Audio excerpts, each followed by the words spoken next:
Hello and welcome to all our viewers in Nigeria and around the world to Newsbrief on Global Television, coming to you live from the nation's capital, Abuja. I am Queen Agaba. The Independent National Electoral Commission (INEC) has attributed the delay in conducting by-elections across the country, including the one to replace the late Senator Ifeanyi Ubah, to financial constraints that since June 2023, vaccines have emerged in various constituencies due to the deaths of resignations of lawmakers who assumed executive positions at federal, state, and local government levels. The Commission conducted 9 by-elections in 2024, but 14 more vacancies have been recorded, creating an ongoing challenge for the electoral body. The Director of Lands in the Federal Capital Territory, Chijioke Nwakwueze, has failed to appear before the House of Representatives Committee on Public Petitions over allegations of land racketeering. It was reported that the committee had invited Nwakwueze to appear before it on Thursday over a petition bordering on corrupt practices and gross abuse of office.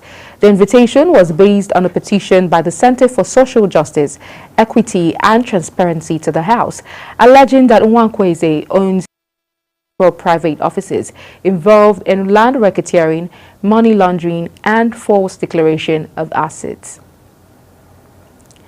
In business, the House of Representatives has directed the Standards Organization of Nigeria and the Nigeria Customs Service to implement strict measures, ensuring that only unexpired and high-quality gas cylinders and kits are imported into the country.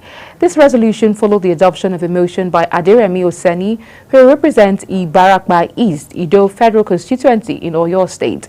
Oseni, a member of the All Progressives Congress, expressed deep concern over the rising incident of gas explosions, which have resulted in multiple deaths, severe injuries, and the destruction of property worth billions of naira.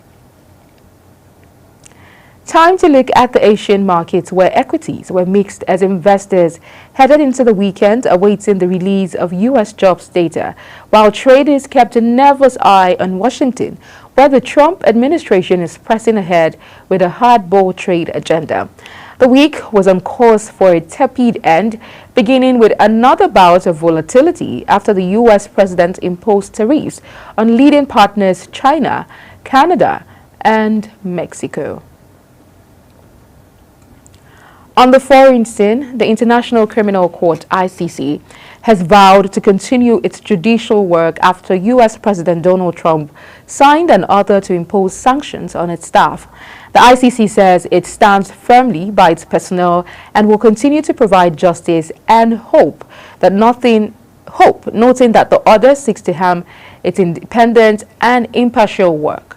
Trump's order accuses it of what it termed illegitimate and baseless actions targeting America and close ally Israel.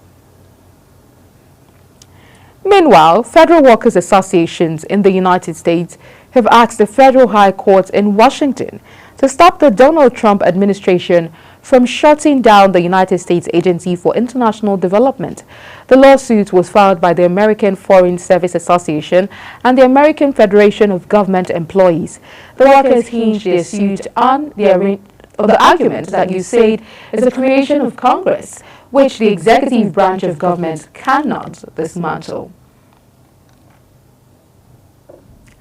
In sport, Peter O'Mahony has been recalled to the Ireland team for Sunday's Six Nations game against Scotland at Murrayfield.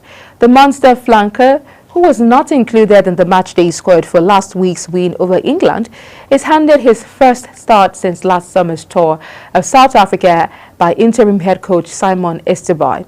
Wing Mark Hansen and tight head prop Finlay Bilham have been passed feet to start, while Robbie Henshaw replaces Gary Ringrose at outside centre as Easterby makes 2 changes.